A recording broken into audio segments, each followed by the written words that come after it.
That's a new thing.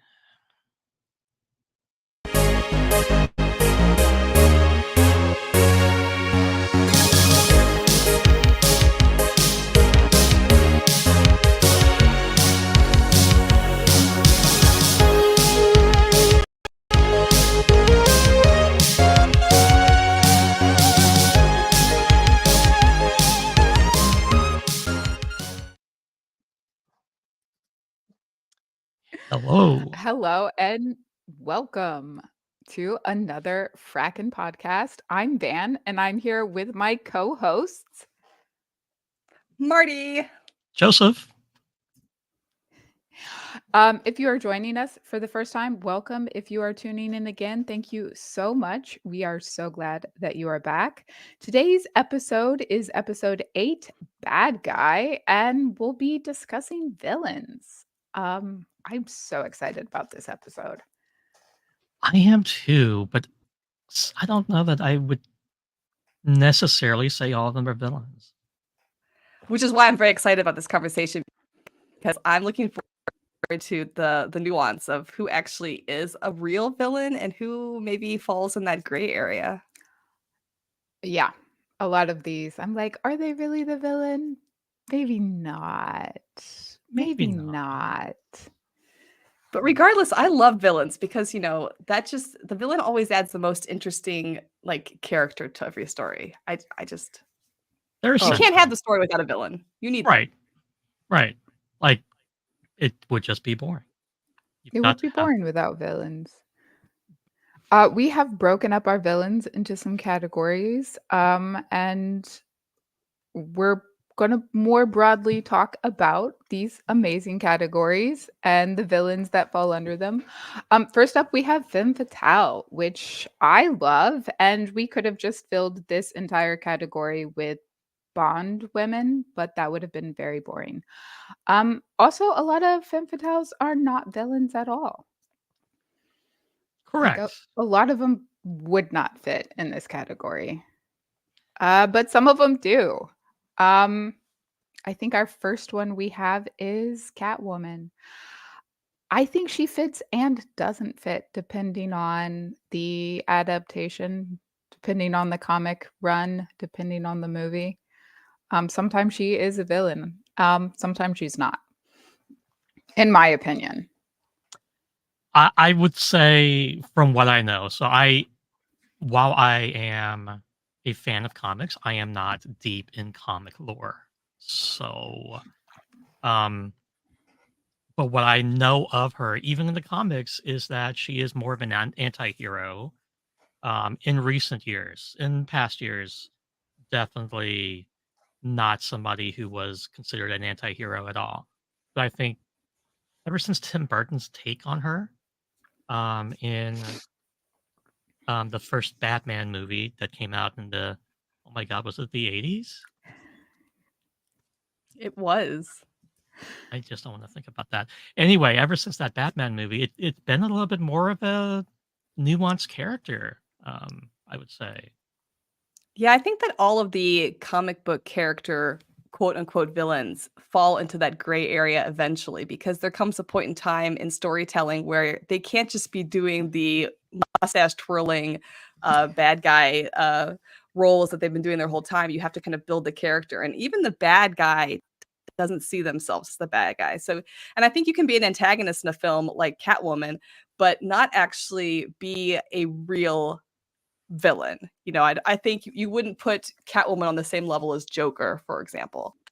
So, I always struggled with Catwoman as seeing her as a villain, because I feel like the things she does for a reason, and her reason actually makes sense. It doesn't necessarily, all villains have a reason, and sometimes their reason is like a psychotic reason, and you're like, yeah, you're obviously a bad guy. But I feel like Catwoman always has a reason that falls in a gray area where you think to yourself, yeah, it kind of makes sense that she does that. Yeah. She is very villainy, but also I think we've collectively decided that she's no longer a villain and she hasn't been written as one in a while, which I love. I love that for her. We're like, oh, Yeah. well, are you really bad? No I mean, thanks. I think it's perspective too. I mean, I guess if you are Bruce Wayne, uh, you maybe have good reason to see her as a villain for a lot of her runs, particularly in the films. But I don't know. I struggle to say that she's actually a real villain. Yeah, I I agree. mean, if if you think back to like how she was portrayed in the Batman TV show, you know, with um the campy A- one in the The Adam 60s, West, Adam West, yeah. Burt Ward. He kind of or she was kind of more of a henchman to other villains than she was an actual villain herself, which I never really liked that take on Catwoman. Um, but also played by amazing actresses and just I think a waste of a character in some sort of way. But there's always kind of that chemistry with Batman as well, which is I think what keeps her from being a full villain also, because she does go down these dark paths for um getting revenge or trying to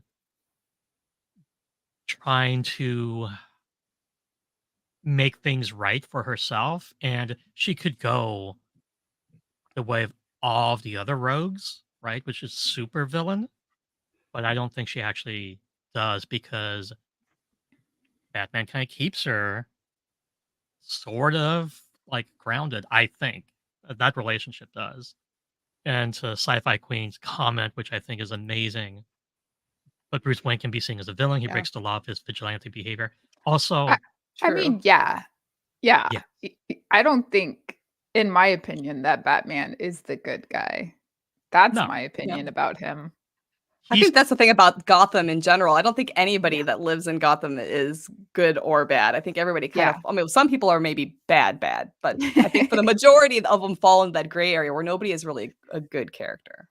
I think all the right. good characters move to Yeah, Metropolis. Metropolis Metropolis. Yeah, or yeah, anywhere else. but No, yeah, but like oh, go ahead. I was gonna say, like to Tugga Trekker's comment, Gregory's comment. He's a hedge fund billionaire who gets off on beating up poor people. Like, kind of, yeah. Yeah. I Um, mean, that's why I kind of feel like Catwoman to me always struck me as somebody who was just kind of trying to make her way and just struggled figuring out how to do that in a way that would allow her to live the lifestyle she wanted, but also, still play by the rules of morality in society, which she lives in a society that doesn't really seem to have much morals anyway.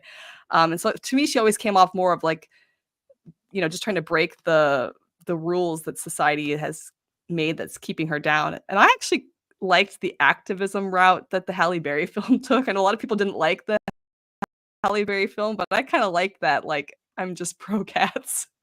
Uh, Oh, you I know, I I approve. I approve. We're just like protect all the cats.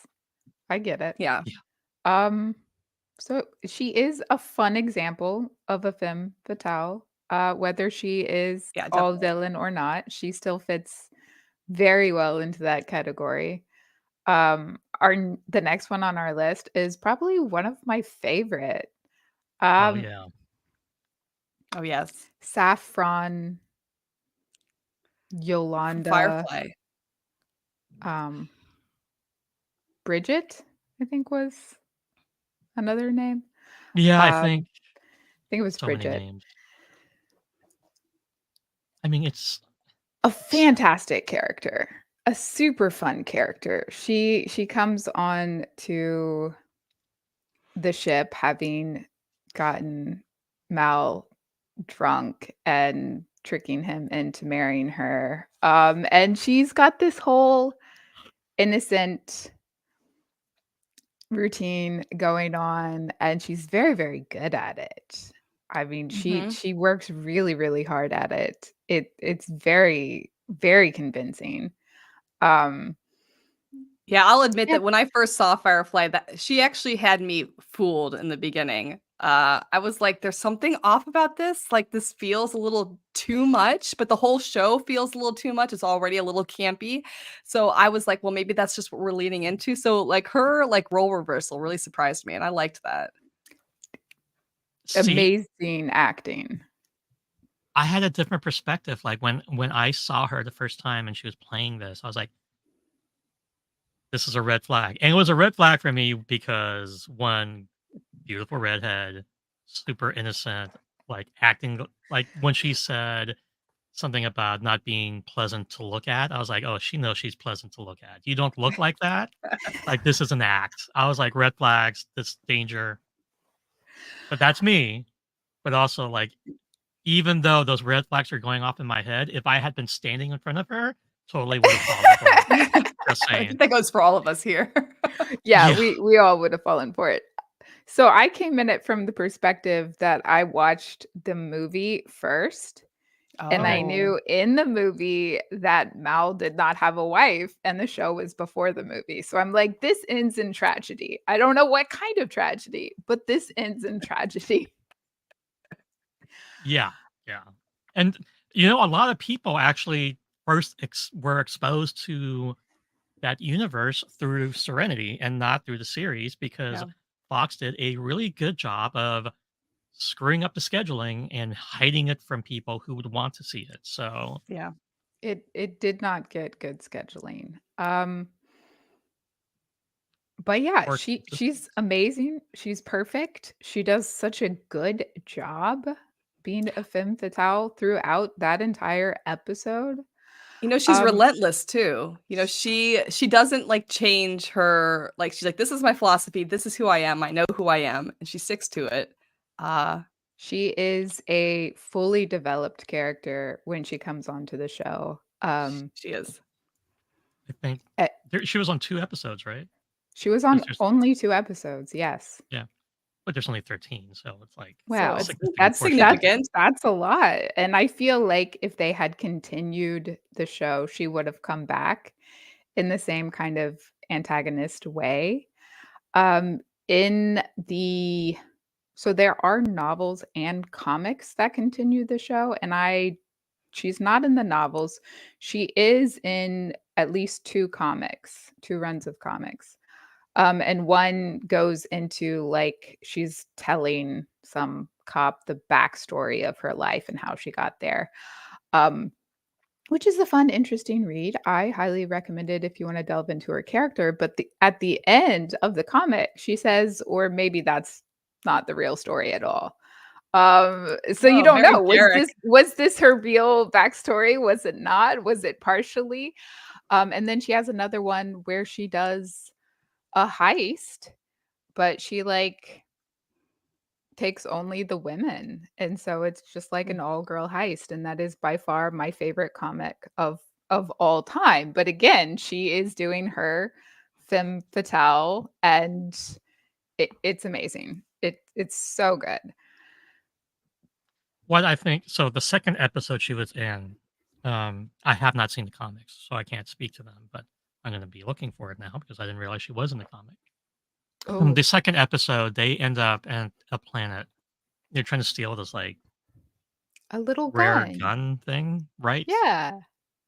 But it turns out that she was indeed like, she tried for at least a bit to be a housewife with Huh. this extremely wealthy dude who has his own floating private island. Um, so you kind of get glimpses that she is a more complex person than just this femme fatale who constantly lies. Like you can see there's like this tragedy in her past that we don't really get much detail into. So I think that's what makes her such a compelling character for me. Is like her introduction was just amazing, but that episode was really it was pretty fascinating for me. I I love every single moment that she is on screen. Um, she steals the show. She does it so well. I adore how she uses her sex appeal to just take over Serenity. I think my favorite is when she's trying to seduce Wash, and he Yeah. is like so incredibly tempted by this. And she gets so annoyed because it does not work on him. Like, she tried so hard and it doesn't work. And you can just see her face like, this man. And then she just knocks him out. Like, you know what? I'm gonna try really hard to do this the nice way, the gentle way, but I'm not opposed to violence. Right. Right.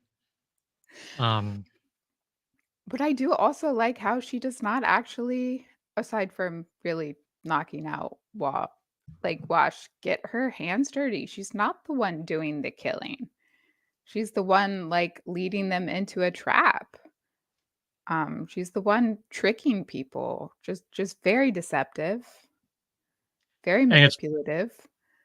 funny how she gets trapped in the second episode in a similar way, right? Like Mhm. they let her play up her femme fatale, and they had this mock fight, right? Mhm. And it's just poetic justice at the end of the episode where she's left inside the trash dumpster uh Cybertruck thing at the end of the episode. Um yes, I did. Did I do that? Yes. Yes, I did that. Oh, They sorry. I That entire episode had me on the edge of my seat the first time I watched it because I was like, "Oh my god, she's gonna get away with it. She's gonna get away with it." So I was actually a little shocked when, they had thought it through, which must have been somebody besides Mal's plan. Like, I was gonna that say was it's not his definitely not plan. Mal. No. Like, he started with the No. plan and brought her on board, but, like, it was fleshed out by somebody else. Love him dearly. I do. I love him, but no. Yeah, but it was definitely Inara's plan, right? Like it had to be her plan. Oh, Um I mean, I feel like absolutely. Inara was the best foil for her because Inara does something similar, but in a different way, like for a different Yes. purpose, you know? So she Yes. after a bit, she kind of understood what was going on. yeah, Yeah. and she even said that Saffron definitely is trained Yeah. as a companion. It's like I mean, legit. she is like, "Oh, you're good. Yeah. You're good." Like, Actually, this she and recognizes, oh, like talent.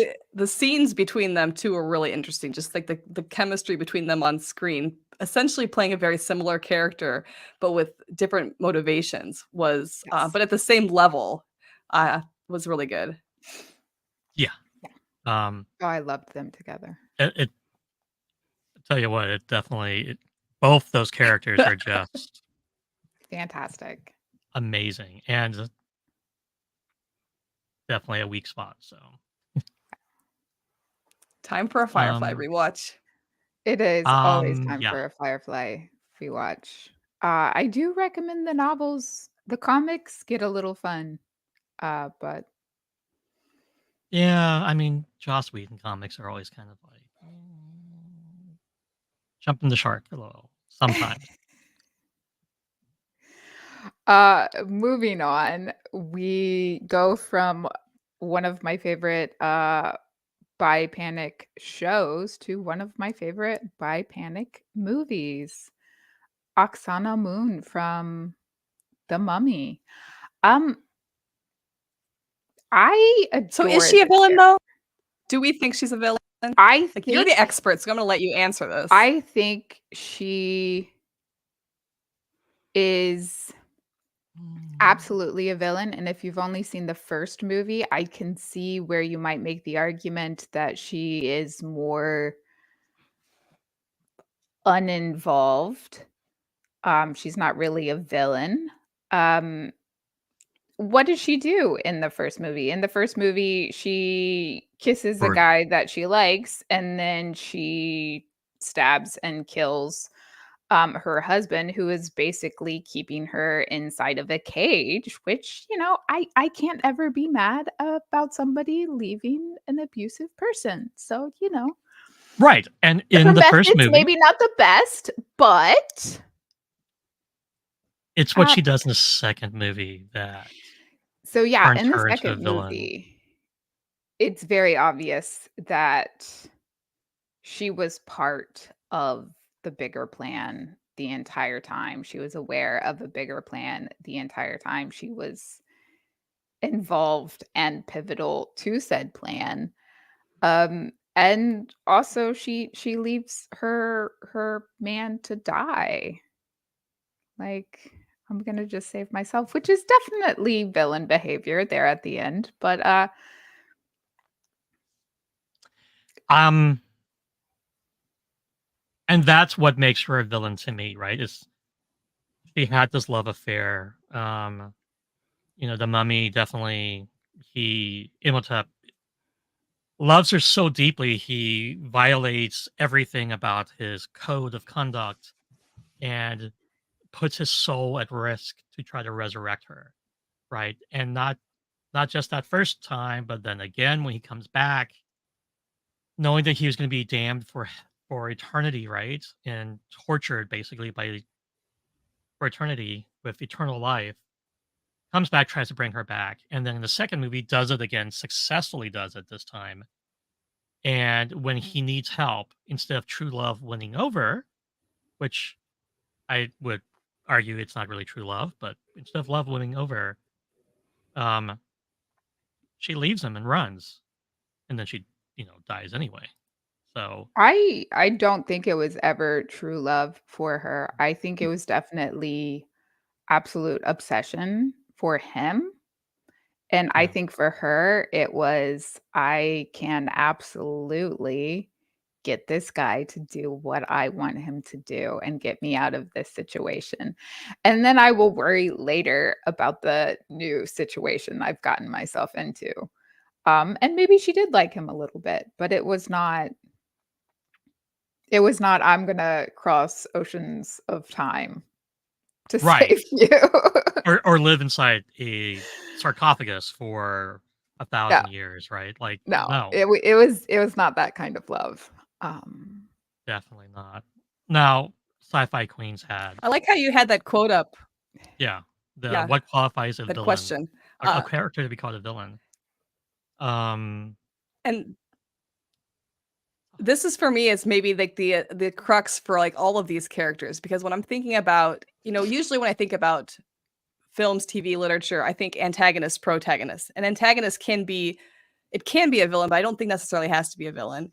Because in my mind, the antagonist is someone who's working against the protagonist, but there is still a possibility that they are a good person. There's a possibility for redemption, or that they're just kind of maybe accidentally in the way. Whereas a villain to me is somebody who maybe can't necessarily be redeemed in the end. That there's more of a motive to what they're doing. That they're not just accidentally in the way of the protagonist. So in this case, it sounds like between films 1 and 2, she may be just an antagonist in the first one, but becomes a full villain in the second one. yes, yeah, yeah, and I think I that's would. the way I saw it. I mean, definitely the entire relationship, like Vance said, is not based on true love. It's based on like some sort of maybe codependence, some sort of trauma, some maybe a little bit of narcissism on her side. And then the second movie definitely kind of seals the deal for me on she is indeed a true villain. And I think it's down to like what is your motivation, right? Mhm. Like if your motivation is to like get justice for yourself, okay, not the best motivation, but not necessarily a villain, right? Depending on what kind of wrong happened to you, like Catwoman, if we go back to that, like brutally murdered by her boss, she wanted revenge because it was horrible, and she knew he would get away with it.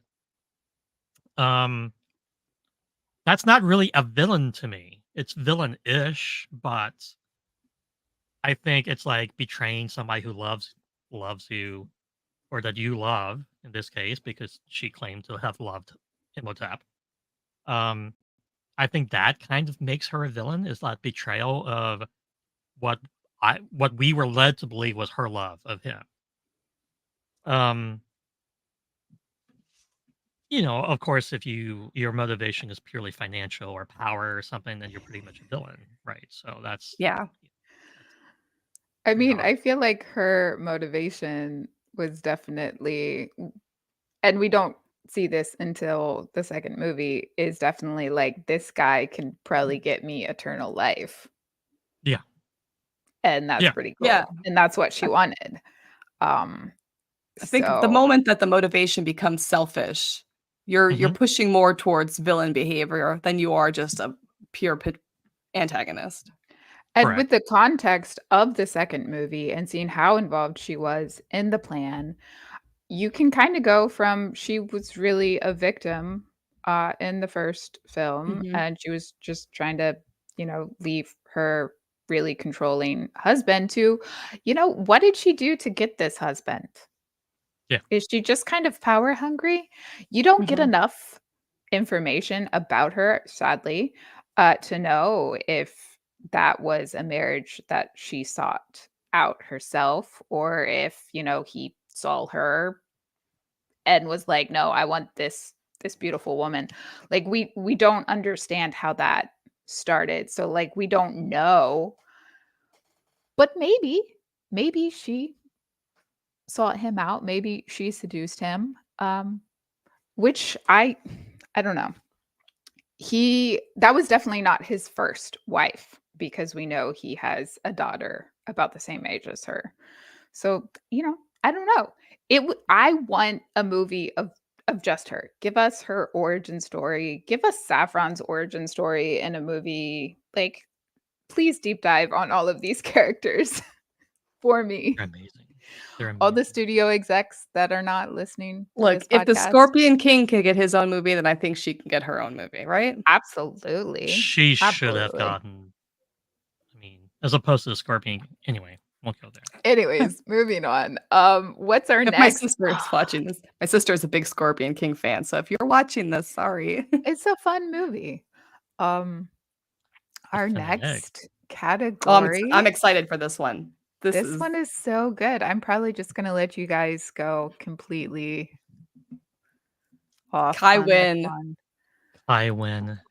I was telling So Joseph right before this that I actually just finished rewatching season 7 of Deep Space Nine last week. So like, oh my, I it's am in my so feelings good. about Kai Wynn. It's okay. Can we just pause and talk about how incredible the acting is on Deep Space Nine as a whole? Because Yeah. not only do we love the main characters, we love the side characters, and we love the villains. Like, the villains are so good. And you The could you best could villains in Star maybe Trek. say, "Oh, she's not really a villain," but I think Mm, she is. I think You know, she is using her religion to not, like, she seems very devout. I think she very seriously believes in the religion. I do not doubt her faith whatsoever, but I do think that occasionally she does use it to control and hurt people. She does it I on purpose. She does it yeah. with knowledge that she is going to hurt people. But in her head, it is for the greater good. It is for the religion. I well, feel there's That's like some. why. all oh, sorry. I was gonna say, I feel like all the way through up to season 6, you can make the argument that she is just uh she's an antagonist for the protagonist, but she's not necessarily a villain, that she truly does believe what she's doing. She believes what she's doing is the right thing. I think in season 7, all of that turns on its head, and she truly does become a villain at that point. I I think I there's no would. going back after season 7. There's no going back after season 7, but I would say, like, I think season 2 or season 1, where she's backing, like, the overthrow of the legitimate government of Bajor. And then when the guy is, like, basically exposed for being a traitor, she, like, leaves him high and dry. Like, to me, that was like, oh, she is an actual villain. Like, she's not just annoying, she is a power-hungry, like, narcissist. Now, evil, uh, I would say so because of experiences, but you're right. Like, there are glimpses of good in other seasons, like when Jake and Kira are possessed by um Yeah, the paw wraiths, the Wraith and the and the prophets. Yeah, prophets. like she does something, and I think she does it because she doesn't actually want the station to be blown up, and she doesn't actually want this horrible thing to happen, which is ironic because in season 7 she brings it to fruition, right? Yeah. So I think they tried to redeem her a little bit and then just absolutely decided that she was just going to be a pure villain.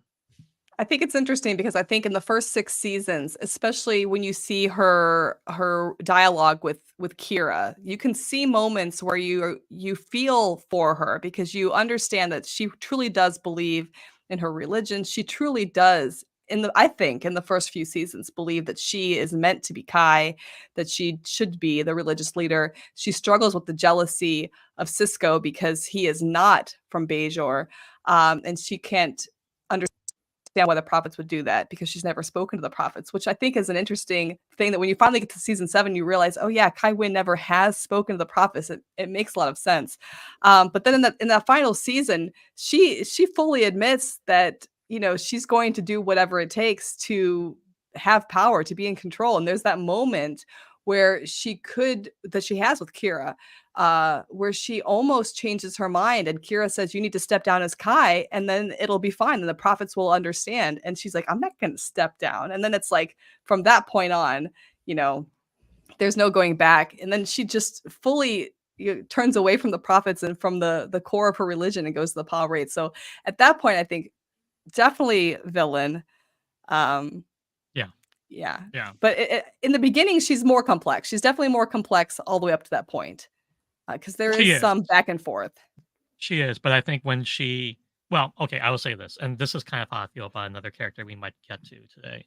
But she goes full evil because, like, the death of her assistant, like, she just Yeah. covers it up and doesn't care because Right. it gets her more power.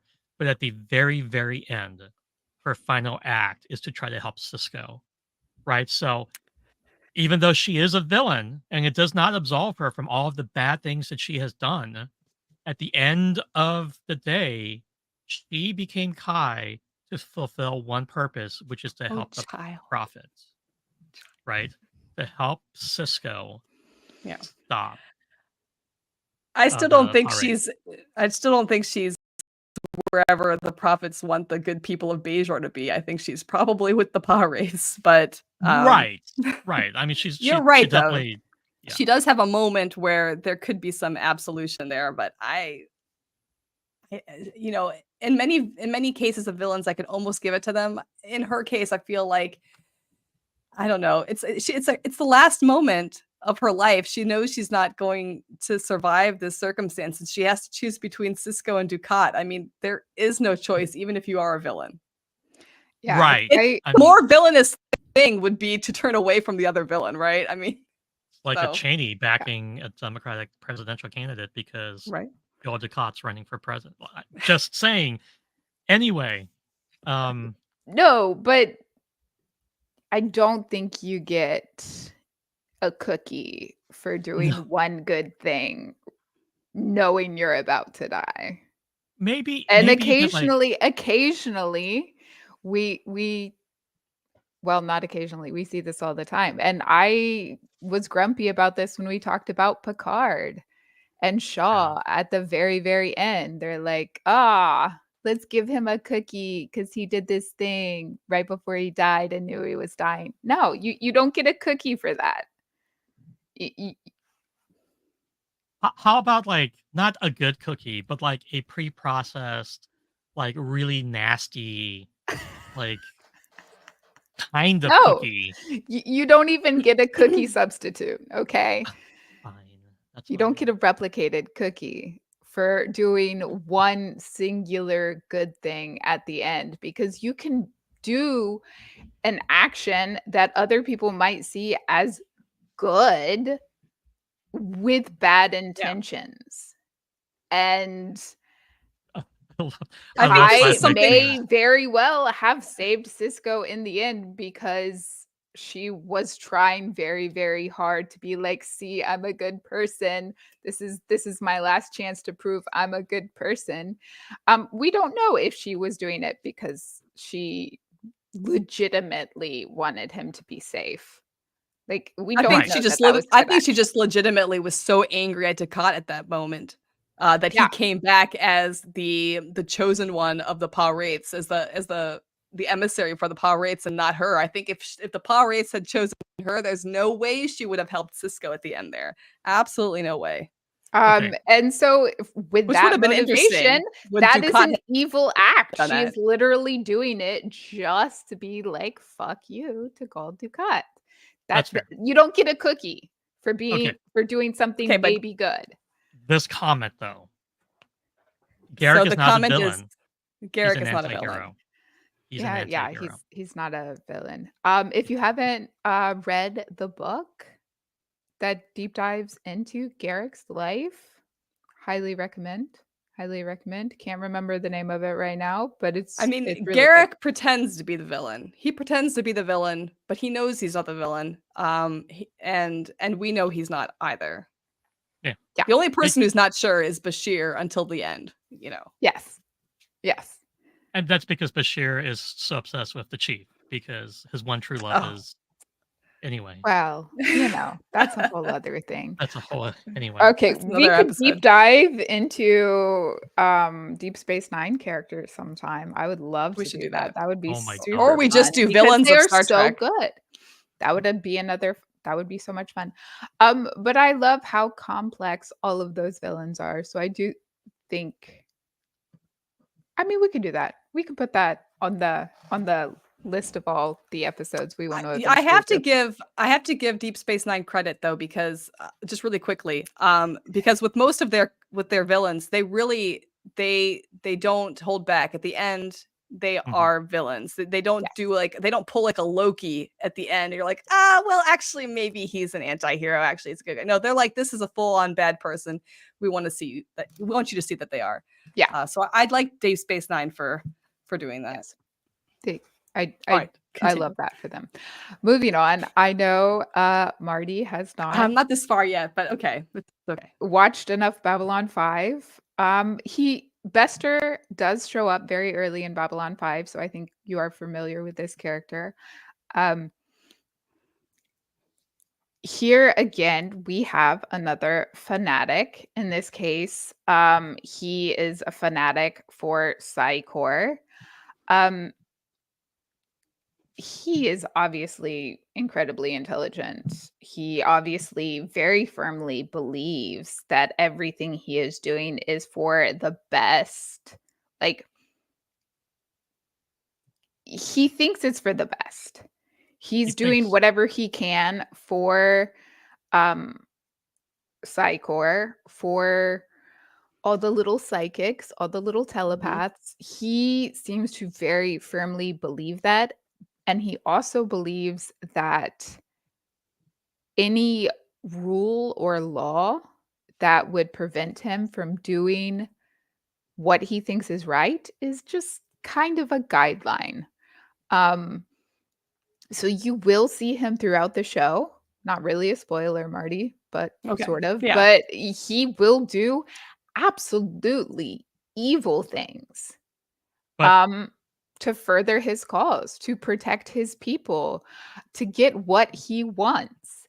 But then you also see him do some like incredibly kind things. He swoops in and saves members of the crew when he didn't necessarily have to do that. They didn't ask him to, they didn't want him to. But it is definitely for his own reasons, his own desires, and it is all to protect Psycor.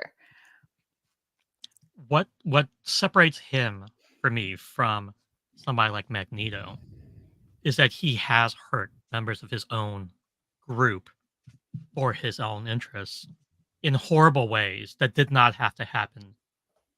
Right? So like Magneto's very much a character who does some bad things to save his people, even if Mhm. he has to fight against some of his own people who are stopping him from doing what he thinks is right. So in my book, that's a different story. Bester kind of does some really horrible things to his own people because he's trying to make himself and his people more powerful at the cost of individuals. And that's what really makes him a fanatic and evil in my book. He is without question a villain. I don't think there's any, "Oh, he gets redeemed No. here. Oh, this is a question." I think he is introduced and we immediately hate him, and he is very consistent in his character the entire show. He is exactly who he is the entire show, and I love him so much. He He's the villain you love to hate. He is a very good villain to hate, just like Kai Wen is. I absolutely love to hate her. Mhm. Both of those characters, the moment that you see them on screen, I am angry. They don't even have to be on screen. Yeah. People just start talking about them, and I am like, "Nope, I'm angry. I'm upset. This is wrong." Um, I mean, But that's that how the you know mark they're of a well good written. villain, right? yes, Right. Exactly. they are well written, they are well acted. Yeah. I incredible. I love him. When and if you ever finish Babylon 5, I think it would be fun to do a deep dive into a lot more of the characters, Mhm. because they are similar to Deep Space Nine in that they are also very, very well developed, and very nuanced.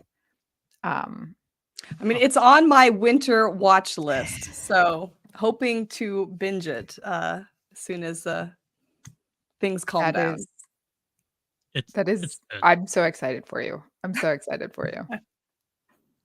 Okay, I did moving struggle with on. the first few episodes, but I think I'm at the point where I can finally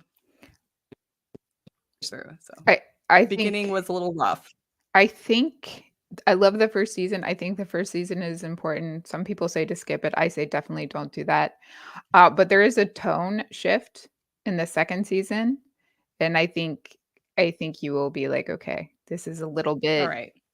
this is a little bit easier, but don't skip the first season. I won't. You It's need a context. Definitely Definitely too need a very OCD good. context. for that. It's very good. It's very good. Another fanatic. So Cardinal, um, from wow, my brain The Three stopped working. Three Musketeers. The 3 Musketeers. Mis yes. The 1993 version? Did I get my dates wrong, or is it an '80s That's movie? It's a that 90s. sounds it's a It's 90s '90s. movie. It's a It's a Yeah. 90s '90s movie. movie. With Tim Curry. First off, It's it Tim is Curry. unfair Brilliant. to have this man do so many incredible villains, and then not have people, like, sympathize with the villain, and, I love this man. Um, it unfair, first off, unfair. Second off, we have another amazing fanatic. I do truly think he has faith. He has faith in his religion. I definitely think he does not have as much faith as Bester or Kai Wen. No. I would I agree. think he definitely has more, "This is my faith, I agree with this faith, but also I would like to use this faith to manipulate and control." Mhm. Um, I was gonna say he he gives really Frollo vibes from The Hunchback of Notre Dame. Like, I use my faith as a reason to be able to do the things that I do, yes, Right. as opposed to really being for what I do is for the faith. yeah. Um, He's not a Joel Osteen type faith person. Um, look, I'm from Houston. Joel Osteen will forever be a villain to Houstonians because of locking the doors to his church during Hurricane Harvey. Um, beside the point. Actually not beside the point, but like no, no, there are people who use religion just for power, but they don't actually have faith. But you're right. I do think um, the cardinal is like Richelieu. My French is horrible. he does have that faith, but he knows that that gives him power as well. Mhm. And that's what he's seeking, right? It's just let me destroy these institutions so that I can have more power with the Pope, Yeah. and over France or whatever he's looking for. He is definitely in it for the power. But I do think he has faith, and I think he's very fascinating. He's also a little bit of a mastermind. Like, he has plots within plots. He is a incredible villain. I will say though, of all of the adaptations of the Three Musketeers, Tim Curry is obviously my favorite, and I do like him best in that movie, even over the book. Which, if you have ever tried to read the book, I think you will understand. For me, it was a very rough read. I did not enjoy that one. There's a But lot of yeah, French So there's a literature I can question get to. here about whether Peter Capaldi played this character just before Doctor Who. Yes, he did. mm, Just as a side note. Yeah, I don't have a lot to say about the card. Like, I love the movies that I've seen of the Three Musketeers. I've seen even foreign versions of it. I'm not gonna say adaptations because it's a foreign book. Um, and it's always complex, and the cardinal is always kind of like this complex like villain, but definitely a fanatical villain. But I'm not But as well versed in definitely the Three firmly Musketeers. in the villain category though, because I oh feel like yeah, this character is like on probably the top 100 list of like literary and film villains of all time. I Right. mean, he is up there. He is good. He's complex. I just happened to pick this particular movie version because this is my favorite version of him. People have redone, I mean, we all The love Three Tim Curry. Musketeers a lot. Listen, Joseph, don't give me faces. I I We I am could have not. done an episode just about Tim Curry villains, okay? And we I might. We We will might. do an episode about Tim Curry. Tim Curry plays a villain like nobody else. Period. Yeah. I love him. I feel that his Long John Silver was like an awakening for a lot of people. Or Definitely. maybe just me. Maybe that's just my Definitely. own personal No. awakening, but like Wait, I did he feel play like there Long was some John Silver? In the Muppets Treasure in the Island, Muppet Treasure Island. the Oh, okay. best Treasure Island adaptation. Look, It was an it's because Tim awakening. Curry is so over the top, right? Like he leaned, You didn't like even he notice doesn't there were lean into Muppets in it. the movie. He's just over the top. It's not like I'm gonna lean into being a villain. It's like, no, I'm just gonna be the most ridiculous, like flamboyant villain possible. And I know this is why you love him, Van, because I he I is. do.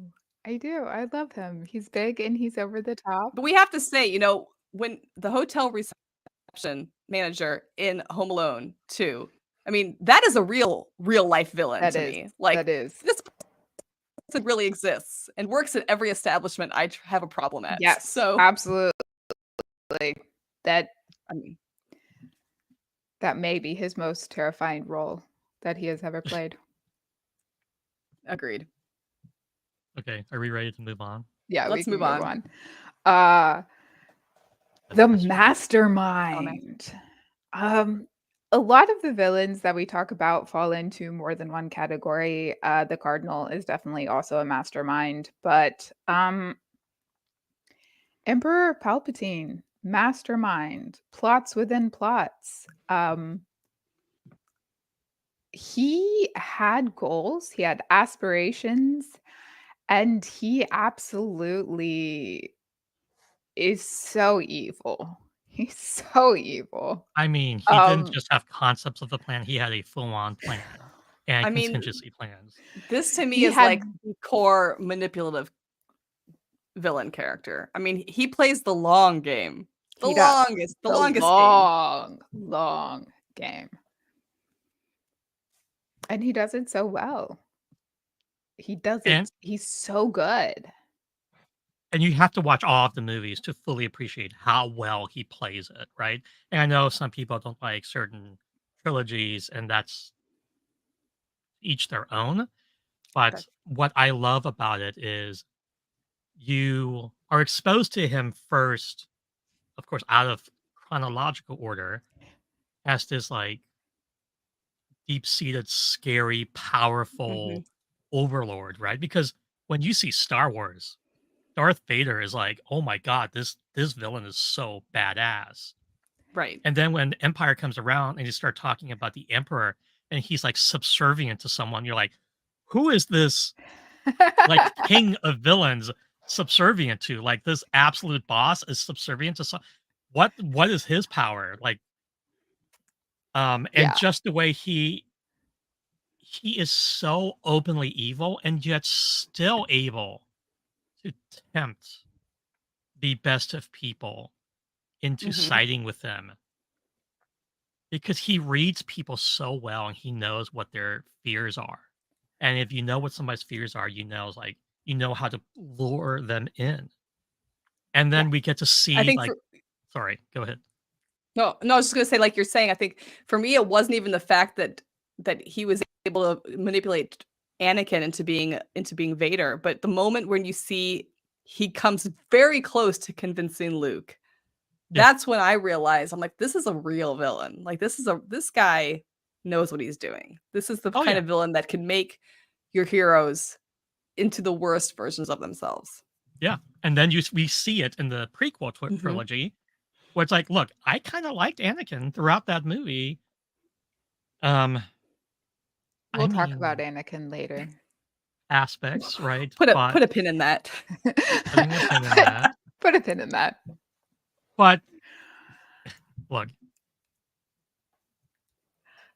I have a coworker, um, and she, so my coworker Tori, feels like Anakin lost the most in the entire Star Wars universe, and her arguments are solid on that if you think about it. Because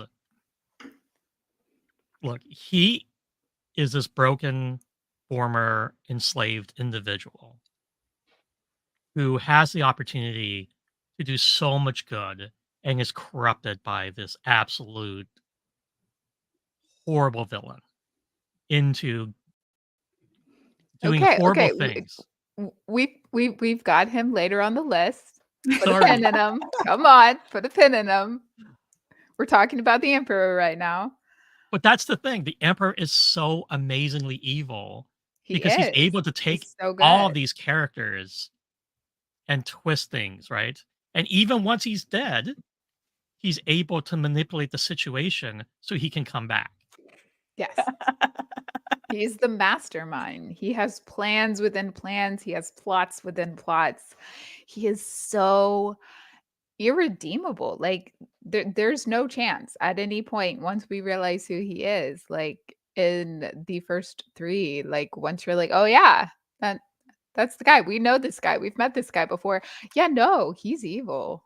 He's evil, but he is so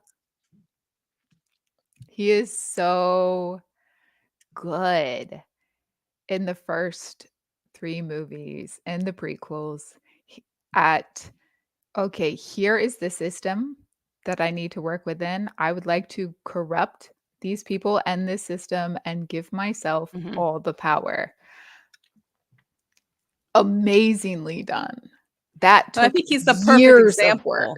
Yeah, and he's the perfect example, I think, of what George Lucas wanted the Sith to represent. These characters that Yeah. are willing to wait. They are willing to bide their time to make sure that things go their way.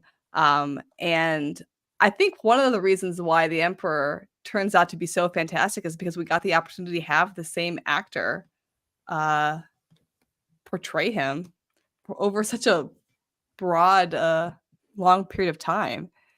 And I don't know.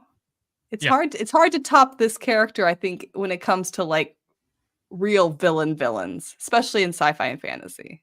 He's Well, good. because he's an embodiment of pure evil, right? Like So good. he gets his power from what is essentially evil, the dark side.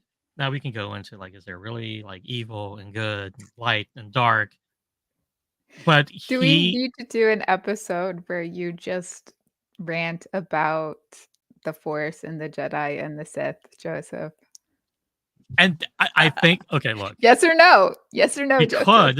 could, and I think it's funny because I am definitely more of a Star Trek person than a Star Wars person, but I can deep dive into Star Wars because I love Star Wars as well.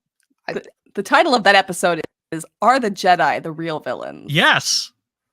That will be like title of an episode, and it'll be me like, yes, and then cut to the out music, and that's it. Cut to a 250-page PhD thesis on the matter. Look, Read it. look, No, I see it I now. I see it fully now. admit that the Emperor is pure evil. He But is. I feel like a lot of the people who fall into his trap do so because the Jedi basically use child soldiers and they have good intentions. That's where I'm at. And Okay. the Jedi are the real villains. I think I Scott feel makes an interesting comment here about that we can humanize Darth Vader as redeemable, but not the Emperor. But I think it's because we don't see any instance really of the Emperor showing that he is not being manipulative. Everything he does is in course of his plan. So I feel like we don't get any moments where we see a possible opportunity for him to redeem himself. Well, I mean, uh we'll get to Darth Vader. We'll get to Darth Vader. Don't worry. He's okay, coming. okay, let's move on because Move on.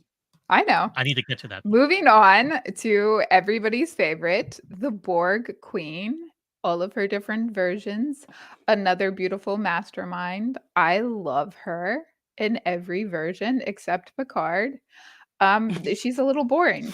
She's a little flat. Her plan is, I'm gonna kidnap this guy. I'm gonna turn him into a Borg. He's gonna get away. And then hopefully at some point in the future, he's going to have a genetic kid. And then I'm gonna use that genetic kid.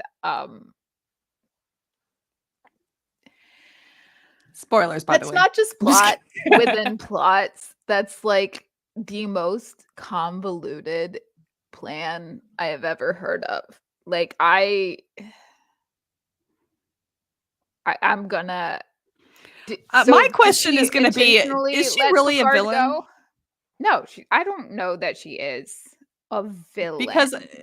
the Borg Queen, if you think about it, she's this is what her species does, right? This is how they propagate their species. This is how they learn, how they grow. So is she a villain or is she just fulfilling her, you But know? I think to know for sure, we need a Borg origin story. Again, I want the pretty lady to have the origin story so we figure out everything about her. And we have to figure out how the Borg were created. What was the intent Mhm. behind it? Because she's not necessarily going around being like the most evil person ever. Um, she is, as you said, this is how they make more Borg. This but it's not. this is They don't have to. She was an individual at some point, and she maintains her sense of individuality and dominates the entire collective by her will. Aw. I Um, get Dagger has that. thoughts on the Borg Queen. He has lots of thoughts. I agree. Let's listen. Yes. Very good thoughts. We approve and we agree. Exactly. Thank you, Dagger. I feel like yes, but I guess the one area where I would say maybe she is a villain is that she maintains some of her humanity, right? She's not as assimilated as the rest. So I guess in that sense she could be considered a villain I do think because she allows everybody else to lose what makes their individuality. when we see her in season 2 of Picard, and she is just very intentionally doing things to mess with uh people, to mess with their head, to just not even for a good purpose. right. But then also at the very, very end of Picard season 2, Seven is hurt. Seven is dying. And she is convinced to save Seven, but not turn Seven back into a Borg. Like, to help her just enough that she doesn't bleed out and die, but not so much that she becomes Borg. Like, there is a little glimpse there that she does care. She recognizes Seven as, like, one of her children. So, yeah, I mean, evil, sure, definitely. I see where you're coming from, but also Look, I am just saying that what makes her truly evil is removing free will from so many people, right? Yeah. And her being able to maintain some semblance of identity. Because she understands how important free will is to the cultures she assimilates, but she finds them imperfect. So unless it meets her definition or the collective's definition of perfect, it cannot exist. And that to me is what really makes her a villain. And I agree. That's the only thing for me too. And because we don't know the origin story of the Borg, I feel like that is the linchpin on her being, villain or something else. But we know they've been around for hundreds of years. We know that what was the name of that species that was on the planet in hibernation? The Boudoir or something. So like the Dragon's Teeth episode of Voyager, where they find like this corridor and they land on this planet and they find all these people in stasis and they revive them. And so they're trying to find another planet for them. And every planet the guy says, this planet or that planet, the Vaudoir, yes. Seven says it's the Borg control that planet, and he's like, they've spread so far. They only had assimilated a few dozen races when Hmm. I was around, and that was like 900 years before. So we know that somebody in the Borg has been around for hundreds of years doing this, right? So is it the same Borg queen or some version of the Borg queen? Like it's hinted that she exists outside of time. Mhm. Like her consciousness just gets put into new bodies, is what it seems like. But yeah, she's a villain because she's able to survive all this time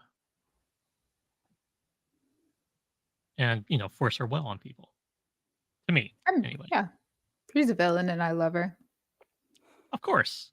I mean, I mean, I would prefer if she was a little less villainy around, the characters that I like, but, I support a women's wrongs. I get that. Now this I'm putting up because this is a theory that V'ger created the Yeah, Borg this is by interesting. accident. And then there's also the theory that the planet killer from the TOS episode was created to stop the Borg as well. The crystal entity? No. In the original Oh, from series, TOS. that the Oh, you're big right. like dune worm looking thing in space that I yeah. love how you're Yeah. now referencing Dune. It makes me so happy. I'm giving you a bone. Okay. I feel like a villain myself. I get the It's funny reference now. It's funny because it's like I would love to know where the Borg came from, but at the same time, I kind of like the mystery and suspense because I'm afraid that if we ever did get the origin story of the Borg, that it might disappoint. Yes. So maybe Well, just the origin story of the Borg Queen would be interesting because maybe the if Borg we go can back further.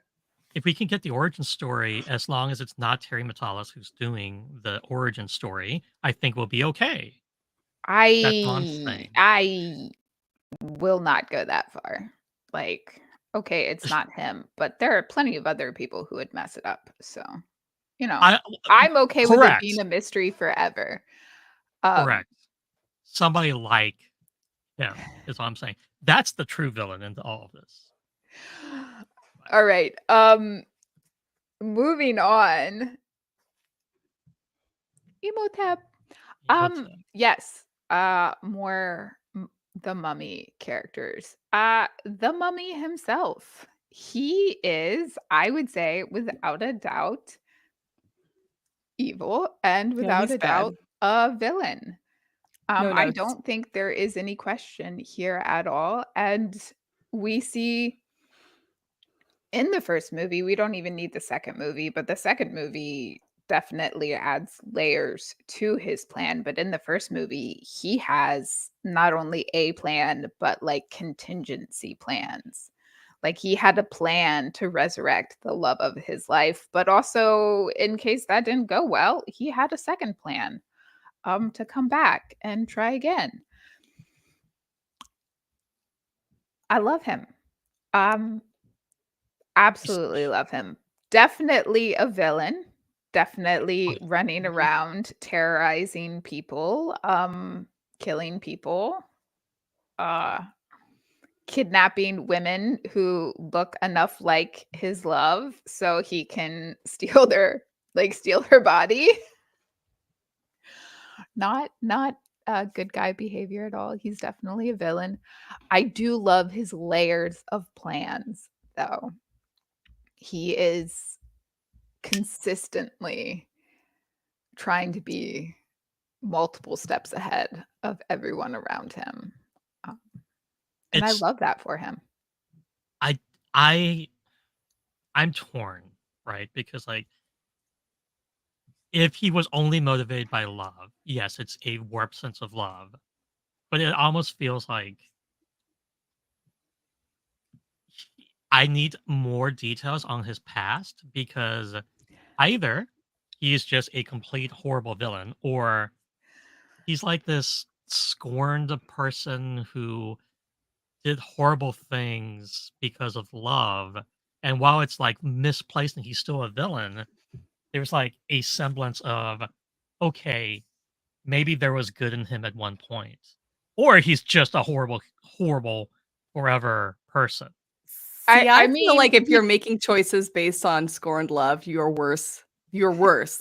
Like that yeah, makes you more of a villain to me. Yes. you're So immediately a villain. But he didn't get to the position he was in without lots of years of planning, and all of that would have come before Aksunamun. Like she had to have come in while he was already making his evil plan. Like just timeline wise. He didn't get to the very top and be like, "Oh, because of this pretty girl, I'm going to come up with this crazy wild plan to control the entire world."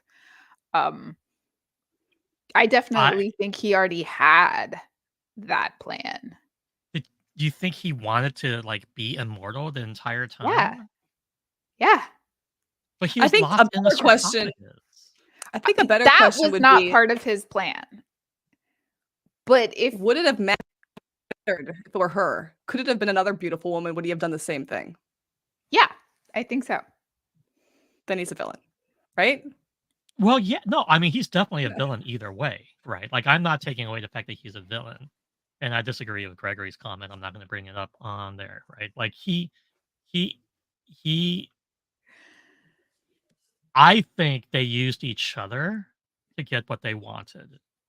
But what I'm not sure of is like, did he start off wanting this unlimited power, or did he fall into it because, oh, well, I can get this woman and get unlimited power, and I'm just turning my back on all of my training. Like that's the part of it that I'm not sure about. That yeah, still a villain, Here's still did what a horrible we thing. do, Joseph. We'll watch The Mummy and The Mummy Returns again. Oh no, my arm is twisted. Oh I'll have to no. I need to rewatch them review too. this because I don't It'll be remember it well. awful. It'll be Yes, awful. I I definitely I so think awful. he had to have had a thirst for power and control to be in the position that he was in. before he found the pretty girl. And Yeah. I don't think the pretty girl knew enough about the religion and the magic like he did to even be like, "Hey, you should have this crazy plan." It was definitely him being like, I I I want to do this," and her being like, "Yeah, let's do this. Let's rule the world together." Um, I really think they're yeah, co-villains, but th I they're wonder. beautiful villains, and they're villains together. Co-masterminds. I would not call her a mastermind. I don't think she is, like, making plans within plans. I think hers are very straightforward. Who can I seduce? Who can I manipulate right now? Okay, so I'm gonna borrow this line, right? Like, she lacks conviction, Yes. but he definitely always had conviction. Like, she was gonna be his no matter what it took, and she just went along for the ride because she wanted away from a situation. And it's much easier to leave a priest than it is to leave the ruler of a nation, right? So to some aspect, I think it was just a matter of like convenience for her, but which does not absolve her from being evil, but it definitely is I a think different it's a fight. matter of more power.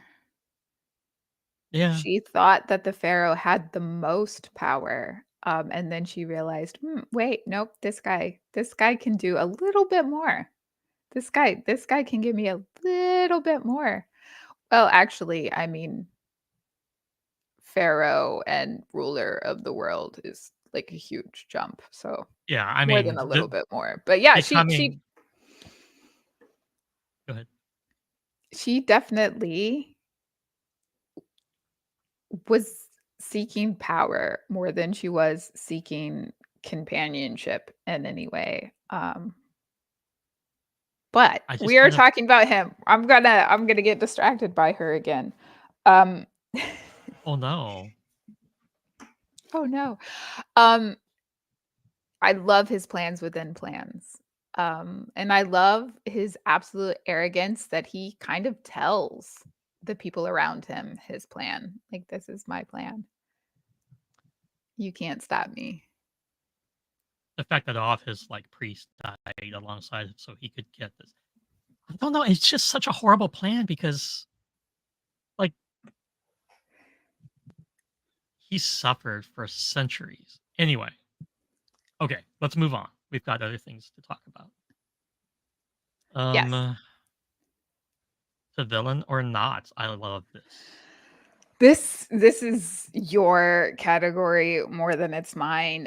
I'm sorry, Gollum Smeagol is a villain. He's a I'm gonna say villain. not a villain. He's He's a a villain. villain. He's I'm saying not a villain-ish. villain. Okay, what makes him a Okay, first off, villain? Marty doesn't get a vote. What? I've seen the Be- movies. I've seen the movies. Okay, Dagger. I Is he a understand villain? that Smeagol does a lot of things to help Frodo. I understand he is very much a victim of the power of the ring. But you're gonna Yes. tell me that a completely good person gets the ring for 2 seconds and then kills his cousin. Okay, but also the ring is imbued with the power of ultimate evil. See, but I don't think there are any completely good people. So Okay, Samwise is completely good, and Samwise is completely good. We can all I will agree on fight that. you. I'm I will just fight you. saying We're gonna fight. in I will nobody fight. in the else real nobody world, else who gets this ring in normal literature, there are no immediately good people. goes and kills the person next to them. Okay, Look, he's very weak. He's weak of character, weak of mind, body, and he's spirit. Okay. right. He is a weak-minded person. And I don't think being weak-minded necessarily means you have to be a villain. I think that he becomes a villain because of the influence of the ring. Was he a great person before? No, absolutely not. But I don't think he would have been on a track to villainhood if he hadn't come across the ring. Well, the ring tempts everybody, right? Yes. Like that's the whole purpose is Sauron put all of his essence into the ring so that it would be ultimately powerful. And so even somebody like Isildur, who is a noble human, is tempted by its power and refuses to destroy it. Yes, he So, refuses to destroy it, and Elrond should have drop kicked him straight into the lava. That would have saved a whole lot of time. But Isildur does not turn around and stab Elrond because okay, Elrond's trying to get him to destroy the ring. but But Isildur is a noble person but imbued with the blood of elves. he's older too, right? I mean, he's got more Yeah. life experience. I feel like Smeagol was just like, I mean, like Okay. normal dude, right? Normal dude And will put the ring on and become bad, right? and here's the thing about people like Isildur, right? Like humans have a short lifespan, except Isildur lives for hundreds of years because he is part elf, right? So the lineage of that entire line, they live longer. And it's not really like, unless you watch the extended version of the movies, you're not going to hear that, right? So like in the theatrical release, that's not talked about, but in the books and in the extended release, you get that information. Isildur has spent hundreds of years fighting against Sauron's power, and he's a very noble, honorable person, and he is still tempted by the ring. And now you're talking about Also, basically halfling rednecks who don't know any better. also, also, Frodo, Samwise, and Bilbo all knew what they were walking into, right? Like they Correct. knew, like we're on this quest for this with this ring. The ring is bad. We know that. Right. Did Smeagol have that information when he went into this? I don't. Nobody was like Smeagol. Now sit down. This ring is bad. Prepare yourself for like this entire journey that you're on with all your besties. No, he's out there by himself. He doesn't have any besties. Well, he I had a mean, bestie, he killed his He bestie. had Like, a that's I well, bestie. mean, He had a yeah, but bestie. his His bestie cousin was didn't out there didn't fishing with but him, his and they bestie find a didn't like ring. warn him about it. Like they didn't know. Like they Okay, right. all well, the other here's guys the went on thing. the journey with the knowledge that it was bad and evil and this could happen. So, Smeagol wasn't okay, prepared. Princess. I'm just saying, his cousin gets the ring. His cousin has the ring. The ring isn't even in his possession, and he kills his cousin for it. Okay, fine. He's just the weakest It's being so mean. on the planet and was seduced by the ring over there and killed his cousin. I'm just saying, I don't think that this guy was very I'm not good. saying that he's innocent, right? But there is a question as are his evil actions purely his or partly due to the influence of ultimate evil, right? Now, he That's what does I'm saying. decide to do the bad But in things. layman's terms. What? That's what I'm saying, but in layman's terms. Right. Okay, look, I'm very verbose sometimes. I'm I just I I saying. feel that he shows that he wants to be a good person, and then he feels betrayed and goes back to the villainous ways, right? Like, he's definitely a broken, evil person, but I feel like a lot I'm of it I'm not giving the villain a cookie for doing like one I good thing. I'm giving him a cookie because he didn't start I'm not off a giving a villain, cookie. I'll give him a potato. He'll I hate like it. potatoes. We're gonna give him second breakfast. Okay. but, like, That not a big second breakfast, just, like, oatmeal or something, like I think he's a villain. I think he is more on the henchman side of things than anything, but I don't think that he is good enough to not be a villain.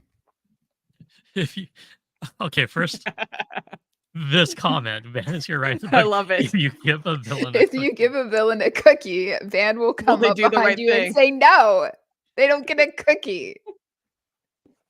okay, If you give a villain a cookie, will they do the right thing? No. look, I we will move on. We will move Okay. on from poor Okay. Smeagol. Magneto.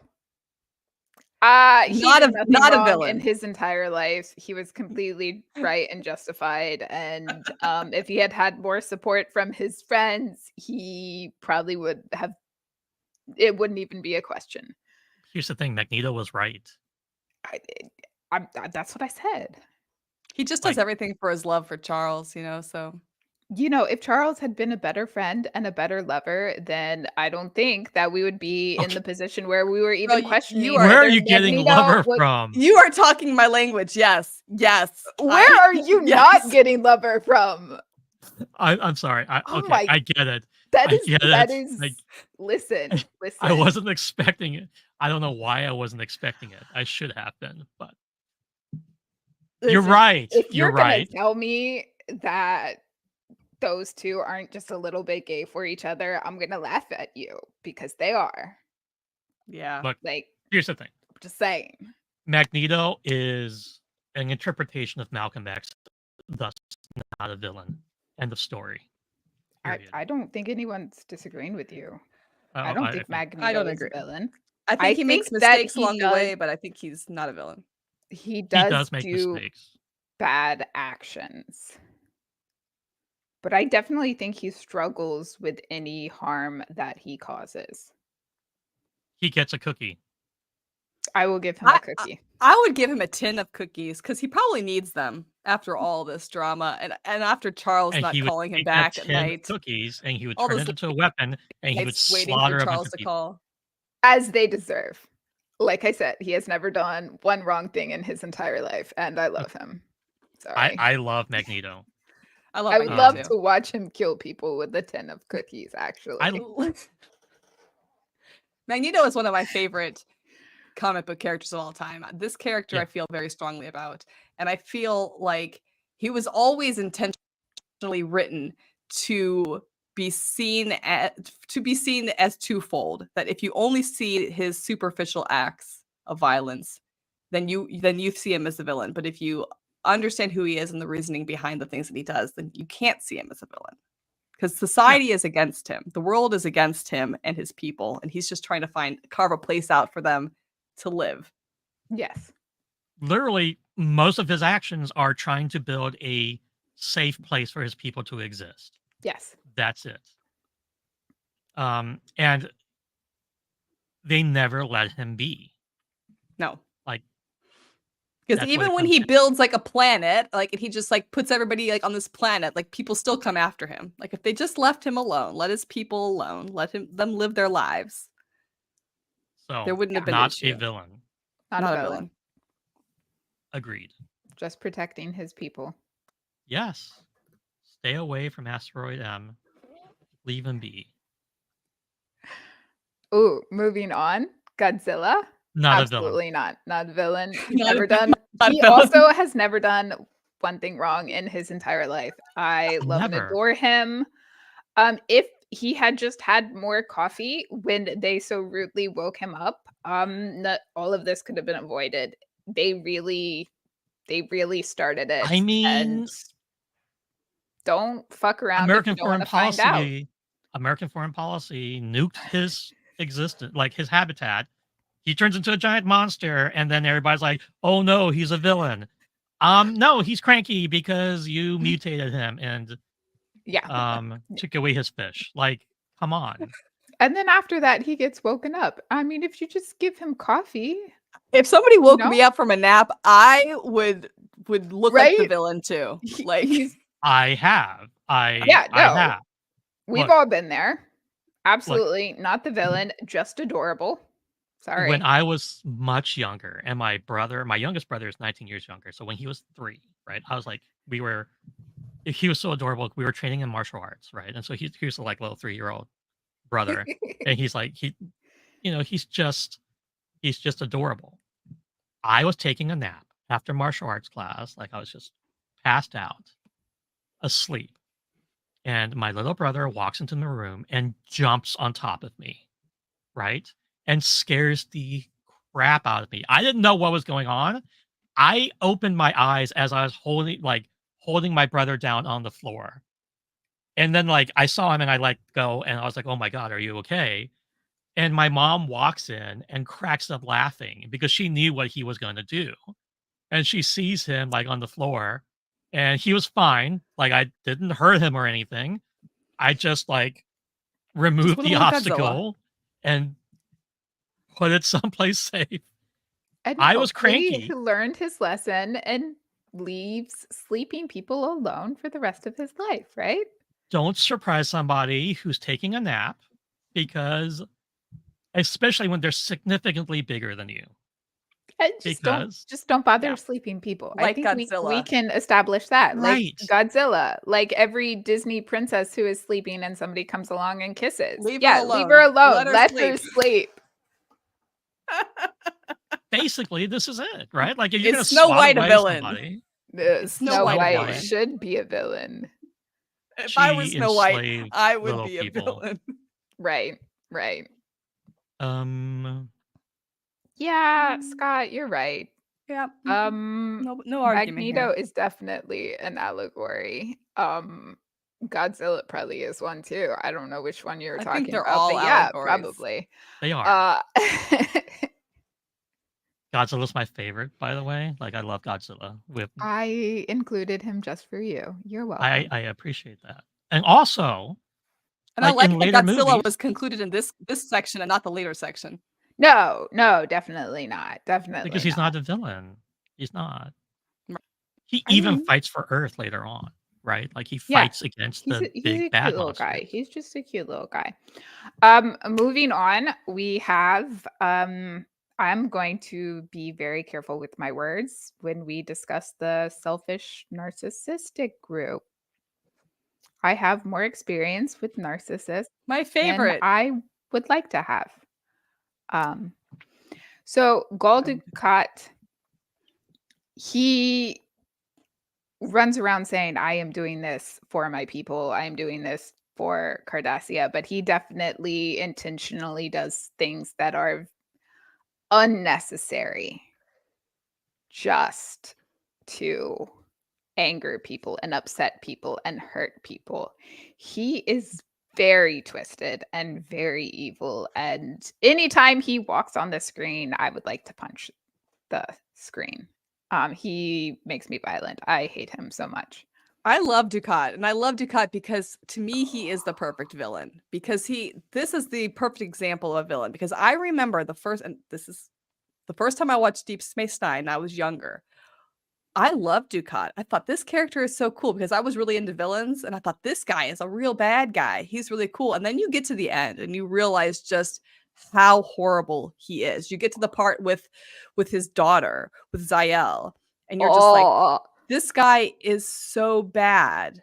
And when you add it all up, Zael, Kira's mother, Pai Win, the Pa Wraiths, this guy doesn't care about his people. He just wants to be in charge. He just wants to have power. He wants to go down in history as being this great leader. He thinks he's Magneto. He's the opposite of Magneto. No. I mean, he says in an episode, I did what I did to make Cardassia powerful again. yeah. Which, Yeah. I mean, this is in the 90s. It's very, or like somebody on the writing staff of Deep Space Nine had a crystal ball because it It's deals a hard lot to of watch themes. him now with It is modern difficult to history. watch It's him much now. harder to watch him now than it was when I first saw Deep Space Nine, for sure. I think He so. There's a few oh, things that just put him uh, in this irredeemable side of things where I don't think he's capable of any good at all, right? no. Um, the fact that he had an entire speech to seduce enslaved people to be his toys, even though he was married and had kids, Mhm. right? Like to the point where another goal is like quoting what he's about to say and do. Like that shows malicious intent and the fact that he can say it with such obvious charisma is disgusting, right? And it's Ugh, Yeah. manipulative, and that episode He's really bothered me. And then when he ugh. did to Kai Wen, right? Like, don't like the Kai, like, cannot stand her. But that was essay, like I essentially. yeah. mean, nothing he ever did with any Bajoran wasn't SA because I mean, Correct. his treatment of Kira. all of it was under threat and coercion. Yes. So And Yeah. the fact that they dared hint, and this was Berman's like influence, I'm sure, right? That there might be a romance between Kira and Ducat. I was like, no, absolutely not. This cannot happen. And they pulled away from it super hard No. because I think, I believe Nana said absolutely not. She yeah, had a lot of things to say about her character, and I don't think that she would have even allowed that to no, no. And flourish. I love But the yeah, I fact mean, it no. would have ruined her character. It would have ruined her entire character arc. Yeah. I mean, as horrible as it sounds, it made sense for that to kind of happen with Kai Wynn's character because it kind of was following her arc to put her on that dark path. But Kira was always very strong in her feelings about Cardassia and Bajor, the resistance, the occupation, and I, the scenes between Kira and Zael in the beginning. Her reticence to even consider the friendship of this young girl because of the strong emotional baggage she had. There's no way that a romance between her and Ducat would have made sense. no. I mean, Ducat. The reason why Ducat is such a compelling modern like character for modern times is because he fits the theme of these horrible figures from history throughout history, right? These like extremely powerful, narcissistic. And Sorry, there I'm goes not Marty. laughing at you, Joseph. I know, I know, I know. It's there is a mischievous cat doing cat nonsense behind The cat Marty. was eating books, so so like Dagger, you these cannot eat books. Sorry. That is villain behavior, and we will not allow it. now he's eating DVDs. Hold on a second.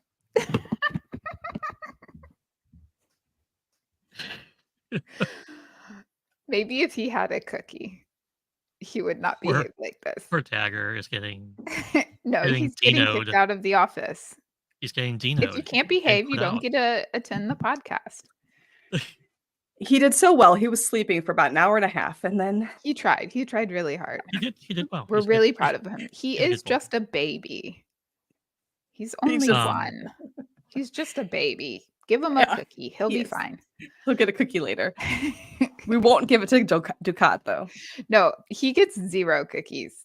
He does nothing good. He is a terrible, terrible little alien the whole time. But I have to say, I think of villains, one of the most well-rounded, well-written villains I've ever seen in film or TV. Yes. Well, because he's based on fantastic. these horrible real life figures like True. mustache guy, like Yeah. I'm on TikTok. I can say like Hitler. I love it's- how like we accidentally talk like we're on TikTok in real life. Actually, I am live. Oops. Oh well. Haha. I'm gonna get a violation for that one. But It's fine. It's fine. Okay. Moving. He is definitely a narcissist. He is definitely very selfish in all of his actions. I Yeah. know, Which is exactly why the PA wraiths chose him. yeah, Right. no, That's he's everything they perfect. represent. He's perfect for them. He's amazing for them. Moving on. I love Villanelle from Killing Eve. I know you have not seen this yet, Marty, and you should add Putting it on the to list. your winter binge list. I It's an call it amazing show. the lesbian murder show. I'm not wrong. I'm not wrong. She is very complex. She is fascinating. But everyone around her openly acknowledges that she is a narcissist. She is a psychopath. Like, She is without a doubt a crazy, horrible individual. and I love her. I love and adore her. I But feel she like is. I feel like we could dig into this a little bit, but we will. I don't want to do too many spoilers for Marty, because Sorry, there are guys. some things that pop up Oh, in no. the show that will be more fun without spoilers. But speaking of her as just a character, she does go through some soul searching, where she's like, I don't have to be evil. I could choose to not be evil. And she does actively try. And there are several instances where she's like actively trying to be a good person. And then it's just like, Nah, this is exhausting. This too much this is effort. too much. This is just a absolute constant exhausting act that I have to put on. None of this is natural. I cannot keep faking it. It is very clear that while she is being quote unquote good, that it is completely out of her wheelhouse. It is not how she would ever act naturally. And she does try really, really hard. And she gets exhausted and she's just like, nope, I give up. That's too much. And I think that's fascinating. I do think that's fascinating. She's like, just for funsies, let's see if I can be good. Nope, I I can't. think I'm just a bad person. And then after that, she's just very much like, she definitely leans into it, I think, a little bit more. Like she is herself in the beginning of the show, and she is a psychopath. But in the end of the show, she is, I am a psychopath. I know I'm a psychopath, and I'm totally okay with that. Beautiful character development, for a villain, not for like a nice hero. Yeah, yeah. For a villain, it's beautiful and I love it. But yeah, she is very evil, and fantastic.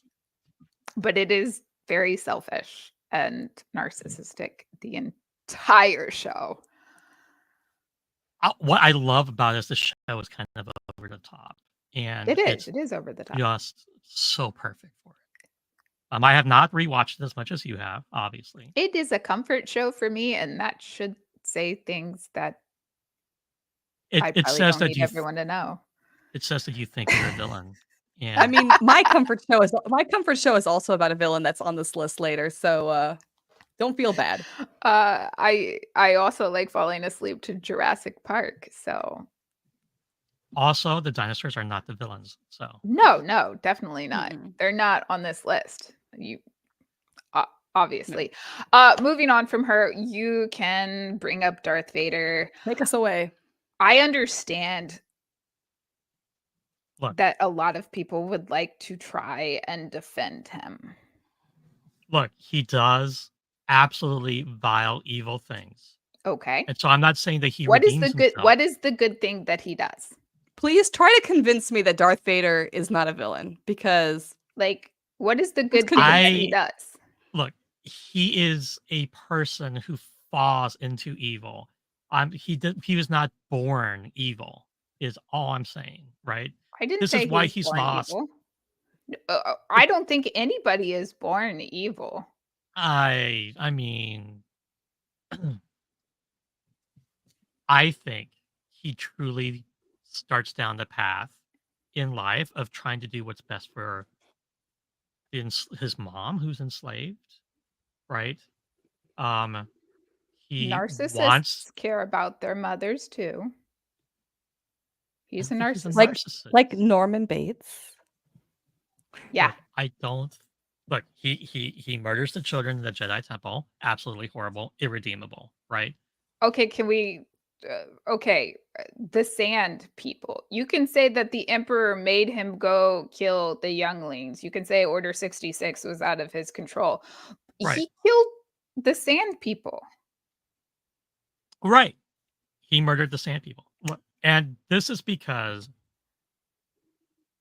he is a product of two opposing evil organizations who never set him up for success.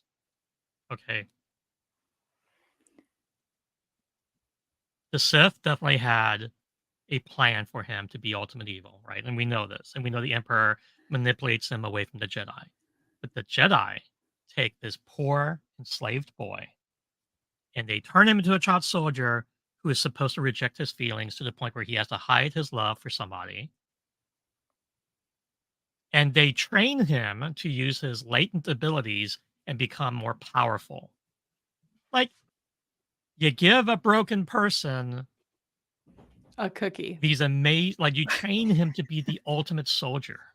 What did you say? So It's a I toxic just environment interjected a he's cookie. raised in. He Yeah. doesn't get a cookie, but okay, so just for a little mind exercise, had he not been taken by the Jedi and he had stayed, do you think he would have grown up to be a good person? I think there's a possibility that he would have been a better person. Yes. You don't think that he would have gone up, like grown up to be a crime lord? I don't think so. I don't see it. I think Do you he think he would have had still killed the sand people? no, I don't think so. Because one, he wouldn't have had the ability to do so, and two, he wouldn't have spent his entire life rejecting emotions I mean, and he feeling always ashamed by had the them. ability to do so. He was always using the Force. Yeah, but we also know He that the was pod force is not racing. as strong, but those are latent abilities. They weren't developed. And force users, if they are not actively developing their power, they lose a lot of their ability, right? So, yeah, he could race a pod, but he couldn't force He had choke too many anybody. midichlorians to lose his abilities. Yeah, I don't think with I that am metachlorian count, he was gonna, so like, not. Look, I'm here's my problem. sorry, I'm Here's my sorry. problem with Anakin Skywalker. Here's my problem with Anakin Skywalker. He was born into a tragic set of circumstances. right. Should the Jedi taken him from his mother? Probably not. I agree with that. That was probably a bad decision. That being said, it did happen. He agreed to go. He was 8. At any point in his His mother yeah, but said, at "Go." some point An in his adult life, said, at some point in "Go." at some point in his life, he could have made the conscious decision to stop what he was doing. I don't because obviously he does. He does at the very end. At the very No, end, he he does said, not. well, he helps Luke, right? At the Okay, end so there. yeah, let's pull this up. Paul's comment. He was redeemed only It- by the help of his son. No, absolutely not. If you know anything about a narcissist and how they treat their children, that child is an extension of himself. I That just feel was like not out of love. You cannot convince me that a narcissist is doing that out of love, and he is a classic narcissist. I That just feel is like his at some point child, that is his extension of himself, and I've seen narcissists do the wildest things for their children. Like, I feel at some point you have to you have to take responsibility for your actions. And I feel like Anakin decides he doesn't want to take responsibility for his actions. And there are many opportunities that he has before he is fully committed to the dark side to take responsibility for the actions and stop himself and say, you know what? I'm not going to go down this path. yes. You could say the Emperor manipulated him. Yes, the Emperor does manipulate him. He also has Obi-Wan. He has Yes. good influences. He has Padme. He doesn't listen to At all. Look, Padme's So the only good influence he has. I am Well, going to sit there and say the Jedi are villainous too. okay, fine. okay, The well, Jedi so if are he loves villains, her, but he could then he leave should the have listened to Jedi her. just like Ahsoka leaves the Jedi. Yeah. Ahsoka sees their flaws and Ahsoka leaves, and he chooses not to leave. And this is why He is I'm given not numerous opportunities to leave. saying He he's not a makes villain. active choices I'm to not saying do he's not a villainy villain. things. Like Ahsoka is a perfect example of the hero in this because Ahsoka absolutely sees that the Jedi are part of the problem and leaves, right? I think she is the ultimate hero in that situation. I think he is definitely a very flawed, broken person. And he started off a very flawed and broken person, and people just wanted to use him as a tool. And so I don't think he ever had the opportunity to actually grow up and realize he had the ability to say no, is all I'm saying. See, I Because think that he still would have killed the Sand People I or think he would tried to kill them. He might not have survived, but I think he would have tried to still do it because I think even when he was younger, he was kind of entitled.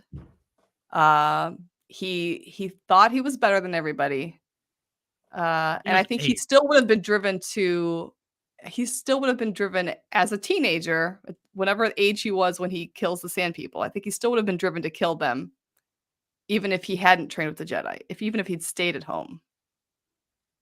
I feel like if his mother had raised him, she would have taught him better.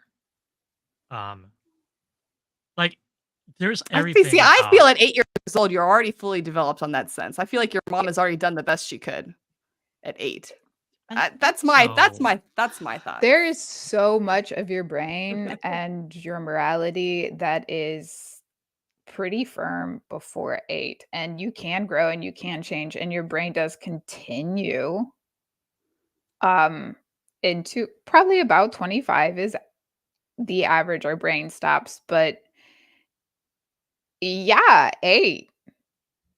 about Now, if you want 30. to say, do you want to say, is Anakin more redeemable than Kylo Ren?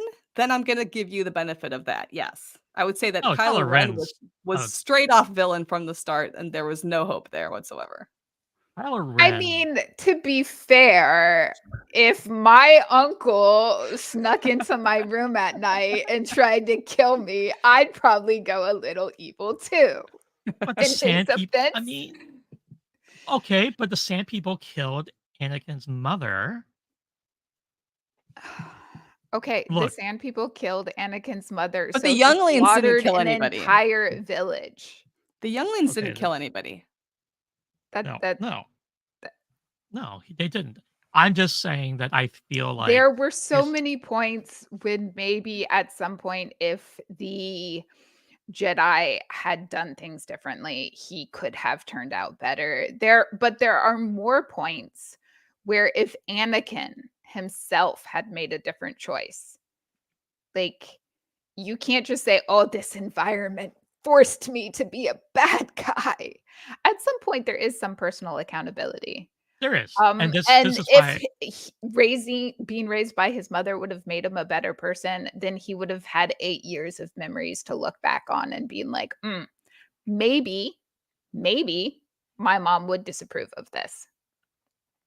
I mean, you can have a psychopath who decides that they want to be a good person and they say, "I understand that I don't have morality, but I'm going to pick this other person who I know this other person has a moral compass.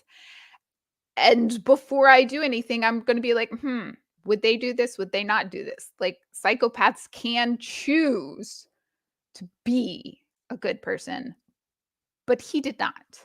Like I do he like did this not. comment here, and I think I'll let Joseph go off this comment. And if you're not already following Darren, you should absolutely follow him. Fantastic artist on Instagram. I love this Fantastic. comment. Yes. So the comment Look, is basically that the Jedi didn't do anything to help Anakin. They took him on and then didn't do anything. Anakin also didn't ask for help. I'm saying the Jedi are flawed. Don't get me wrong. Jedi Don't get me wrong. never helped. He did not ask for help.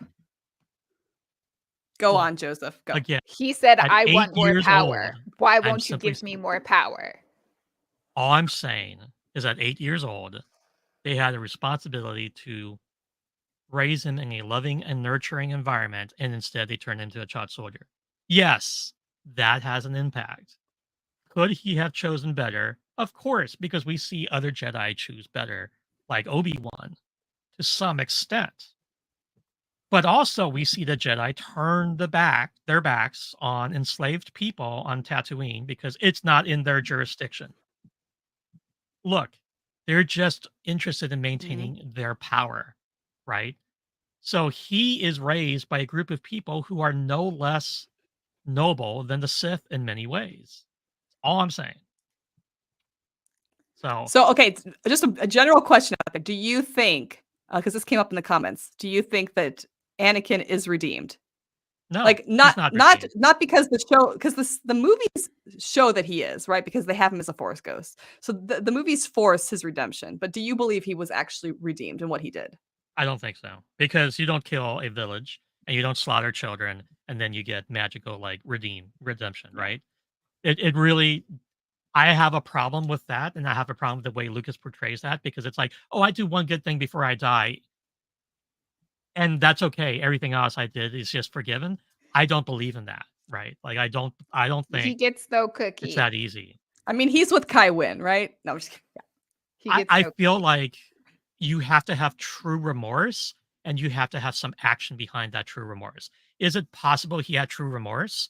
It's possible that what he did at the end is true remorse, but to Van's point, begrudgingly, I feel like it really was not true remorse. It was like Luke's an extension of him, and he did what he did because, like, this is him getting back at the Emperor for daring to harm him and being part of his downfall. Like that is not true remorse, right? So I don't like that aspect of how Luke is portrayed, Anakin at the end.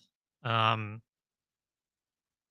Not it really. just feels cheap to me, right?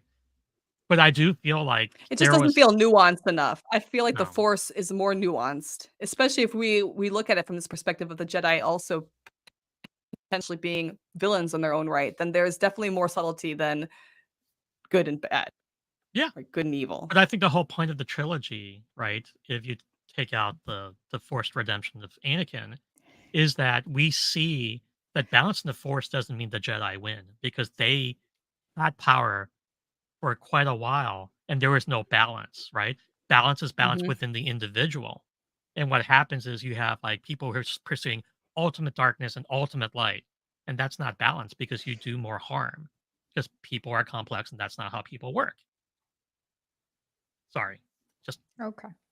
No, I mean, We're gonna I feel do like a if you Star only watch Wars episodes 4, episode. 5, and yeah. I was gonna say, I feel like if you only watch episodes 4, 5, and 6, then the redemption makes sense. But once you add in the prequel trilogy, then for me the redemption loses. The Force Ghosts that loses all of its strength at that point yeah, because then we know too much. We know too much. I agree. Okay. All Moving on. right. We Moving on. are 5 sections into our 9 sections of villains, and it is 7 till 10.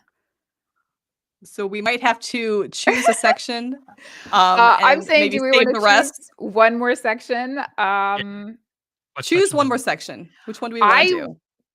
want to talk about both AI and the psychotic ones, but I think that we could do a whole episode on the AI and human-made villains, and I think yeah. that one would be really fun. You So want to I do would like to psychotic? Let's do that. talk about the psychotic Okay, so Good, because because they that's are my comfort one in there. fun. They are fun. Okay. Okay. psychotic. Yeah, the psychotic. These are definitely um mentally deranged individuals. And one of them was Uh already brought up in the comments earlier. So yes. this one, Yes. the master. The The master. Master. Now, I have not consumed all of Doctor Who, so some of these masters, some of these iterations, I am not as familiar with. I am definitely more familiar with a lot of the newer masters. Um, but I adore this character. And we do get the backstory that this character is psychotic and that this character was driven insane. Um, and fascinating, like fascinating. He spends so much time uh being obnoxious to the doctor with no more purpose behind being obnoxious than to just annoy the doctor. Yes, he has his plans, yes, he has his schemes. While he's Missy, she fantastic. I adored that version of the master. Uh Absolutely always has plots and plans and wants to take over, but there is definitely an element of fun, and I would just like to play with the doctor. Like, this is a game. In many ways, I feel like the master is like the doctor's like biggest nemesis. I mean, more so than the Daleks or the Cybermen. I mean, because the master is got this unpredictable through line, Yes. and more unpredictable than the doctor, who is already unpredictable. And also plays that foil, the Yes. doctor, is not You but there are moments where we almost have to question whether we're on the Master's side. So I think the Master is a great villain in that sense. The Master is the villain, but at the same time, you're kind of like you're sucked into the charm and the personality. Sometimes I'm pretty sure that the villain really is the Time Lords. Pretty sure they are the villains in Mm, all of this. And they did create this villain. They did. true. Well, throughout the 80s, the Master and the Time Lords in particular, kind of penalized the Doctor for what he does in saving others, and violating their rules of conduct, right? And so they, in my opinion, are very Jedi-like, right? They claim to be this altruistic society of people, but they are only interested in maintaining their own power. They put their children through some horrible things, staring into the time vortex, right, which can turn you Mhm. insane. Um, which is what happened with the Master, and they know this. Um, so as you delve deeper into the story, yeah, he's psychotic, or she. They are psychotic, um, but also partly because of the purposes of the Time Lords. So, like, I find that I do enjoy watching the Master, whenever they are on Doctor Who, but I do not think that they're completely capable of being anything that they are. Like, I don't think they can choose to be better if they wanted to. I definitely think I they like that. are a villain, and um I do think that they choose to be better as much as they possibly can, and that you see them repeatedly not actually hurt, like, not actually kill the Doctor, and sometimes they get really, really close. Um, but there is definitely the smallest amount of love for the Doctor. And I personally really enjoy their relationship, and any scene that they have together is always fantastic. Um, Kind of going off of that, I feel like if the Doctor were to ever die, or the Master were to ever accidentally succeed in killing the Doctor, I feel like the Master would lose that last tether that they have to their sense of reality, yes. or to any goodness that they might have in them. So, Which is yeah, it's actually kind of interesting because I feel the same way about one of the other villains we're about to talk about. Yes. dun Yes. dun dun. Speaking of, we can move on. The Yeah, Joker. the Joker. Yeah, without Batman, I think he would lose a little bit of a tether to, well, the smallest tether that he still has See, to reality. I have less sympathy for the Joker than I do for the Master. To me, the Joker is bad, is an evil character. I just this is a villain to me. And I know Well, that there he's have a been true different iterations of the character, but to me, this is a villain who's never going to be redeemed in my eyes. It can't be redeemed. Yeah. Um, yeah, there is no but yeah, redemption for the Joker. Um, I think he depends heavily upon Batman to be his foil because Batman yeah, is like this goal. Like, I have gives to him be better than purpose. Batman. Yeah, And if Batman wasn't there, he would lose that like ability to push himself to be worse, which is ironic, right? So like yeah, is the Batman's reason he's so existence, bad. yeah, is why he's so bad. Like, he'd always be a villain, but he wouldn't be like this criminal mastermind of a villain. He'd just be like some low key street like criminal who like murdered some poor family or something, and would be in jail. But like Batman is this like ultimate goal for him. Yeah. So I think the Joker is just this perfect example of criminally insane in every sense of the He word. is. Yeah, He is criminally insane I and think so not too. redeemable, and should not be looked up to as someone to emulate. Also, him and Harley. This is not relationship No, goals. Anyone no, listening, this is not goals. no. Okay? Their relationship is one of the So most toxic. messed up toxic relationships ever, Oh. and one of the reasons why I can never see the Joker as anything but the villain.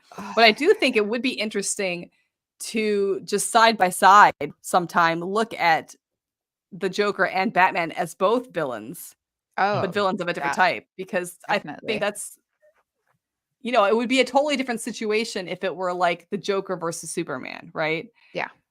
Definitely, like Joseph said, I feel like Batman definitely fuels the Joker being a villain. I There, think one of my favorite depictions of the Joker, and everyone can laugh at me, that's fine. Lego Batman is my favorite Batman movie. And the Joker in it, he is perfect.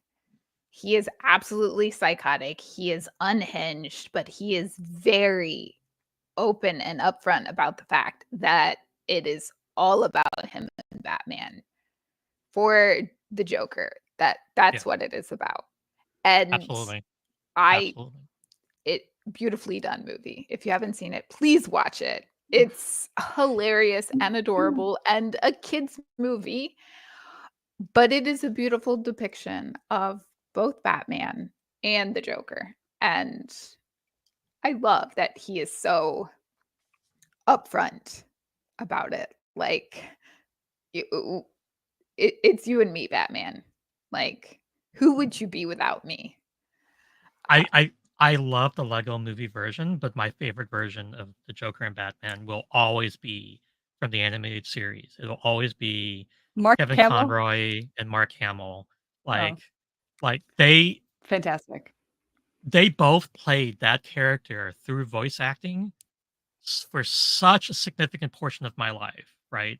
Like Kevin Conroy just passed away, Yeah. Yeah. right? So I remember watching this like I think late 80s, 90s on Mhm. into well into my adulthood, right? They were still making like Justice League and stuff. So I it's just iconic and the way Mark Hamill portrays the Joker is perfection to me. It's Um perfection. Yeah, I agree. Beautiful. just I agree. just beautiful. And Mhm. honestly, that is the version of Batman that I like the most because it is not, even though I still think he's villainous in many ways, he has this like very strict policy on no Yeah. killing and sticks to it as opposed to some of the other forms of media we've seen. Um, anyway, Yeah. um, but yeah, the Joker gets no cookies ever. He doesn't even No. get offered. Um, He doesn't even get to No ask for a cookies. cookie. Like, the minute he thinks he wants a cookie, he gets shocked because that's just the Joker. And the thing is, with the Joker, he would just keep on asking for cookies because that's how insane he is. So, He would ask for a cookie, but he does not get one.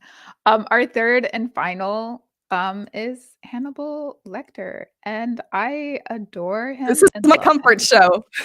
This is my comfort oh show. my You god. know what? I think that it says a lot about us that I have a lesbian murder show and you have a This gay murder yes. show as our comfort shows. To me, this Joseph.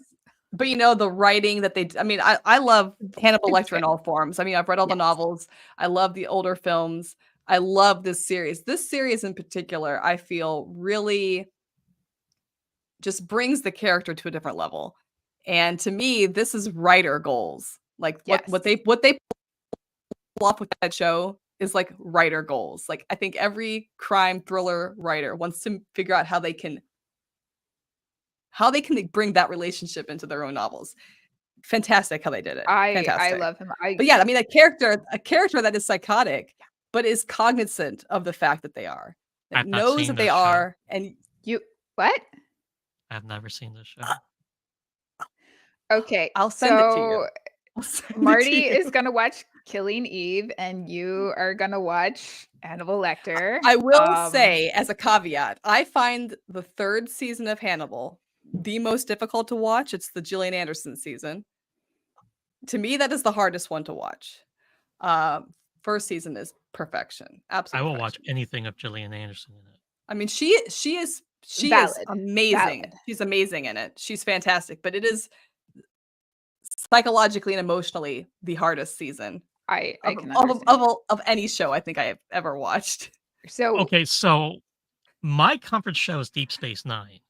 I mean, see that I And love Deep Space Nine. okay, but you have more than one comfort show, right? Like I have a whole Yeah. list of obviously, comfort shows. Because I need And comfort for different things.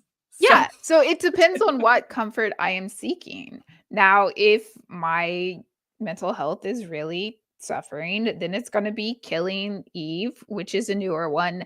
This replaced Criminal Minds for me. It was Criminal Minds, and this is actually Killing Eve replaced Criminal Minds. But yeah, for me, it was Hannibal replaced Battlestar Galactica. that's fair. I see the connection. Yeah. I that's definitely fair. rewatch Battlestar when I'm having the same See, Deep Space desires. Nine is a Yeah. No, this makes sense. comfort show that I enjoy watching, but I can't be too down. If I'm too down, Yeah. it ruins Deep Space Nine for me. But if I'm already that down, like Hannibal's not going to make it any worse because Okay, Hannibal is way worse. so I It's way will worse. fully admit that I would just watch Investigation Discovery and all of their serial killer shows. So I'm not saying I'm any better than y'all, but I'm like actually watching shows about actual serial killers, Yeah, that's fine. and I'm ranking them. And anyway, so So Silence of the Lambs, I definitely had it on VHS as a young adult and watched it to fall asleep quite a bit. Which is definitely a That's very disturbing. great bedtime story. You know, I love the character of Hannibal Lecter because I feel like it's equal parts this charm. We fall in love with his intellectualism. You know, he knows that he's wrong. He knows what he does is wrong. But he and I can't even say that he's manipulated himself into believing it's right because he hasn't. Like he completely understands that he has a psychosis. He's just making it work for him. Yeah. And the No. fact that he's able to pull people in, despite that, you know, his relationship with Clarice, his relationship with Will. I mean, it's he's such a dynamic villain. I love consider and adore him. So this is an interesting question because if I'm saying that the question is, do you consider Gul Dukat to be more of a villain, psychotic villain? And if I'm saying that Hannibal is psychotic, but we know he's psychotic because he's diagnosed. Yeah. Right? Like Gul Dukat, I don't think he's psychotic. I don't think he's psychotic. I think not. he's power hungry, narcissist. Yes. Villain. I don't think he's psychotic. I think he knows he's not. He knows what he's doing. I mean, Hannibal knows what he's doing too, but most psychotic villains don't, I think, necessarily have a full grasp of what they are, but because he's a psychiatrist, he does. I think Gul Dukat's just bad guy. He's just a bad guy. He's a narcissist. But Gul Dukat, not psychotic. Hannibal, definitely psychotic. And I do love that he is self-aware and he's Yeah, like, he's very I know self-aware. I'm insane. I know I'm a bad guy and I like it. The thing is the people around him, they know it too, and they also like it. It's a really interesting. It's a really interesting. Yes. Yes. Hannibal has incongruent. It He does. And I'm not going to say that TV show has inspired the look of the kitchen renovation that I'm currently doing at my house. But if I start cosplaying as Hannibal Lecter next year, you know why. It's because I redid my kitchen. I support you. I support your decisions. Okay. I guess I'll be watching Hannibal tonight or Killing Eve. Yeah. I think if you love the Hannibal show, that you will love Villanelle and Killing Eve. There are a lot of parallels, I think, between the two shows. I think it definitely different characters. definitely different characters. But I think you will enjoy it. It's really, really good. It's really I'm good. Okay. excited. Are we done? Anything Is this it? villains? Yeah, A lot we of did villains. not cover all of think our we're good. villains. We could be sitting here all day talking about villains. That would be a very We'll easy save thing some to for do. other episodes. Yes. We will Cool. come back and talk more villain later. Well, in which case, this concludes episode 8, Bad Guy. So glad you were able to tag along with us. If you're not already following us, give us a like and subscribe. And if you haven't already, please share our podcast with your friends. I believe our next episode is 80s horror movies. Is that correct? I think that's what we That's the discussed. plan. Yes. Yes. Next 80s episode horror. is 80s horror. Thank Right in you. time for Halloween. Get your spooky on. Get your spooky on. Here we go.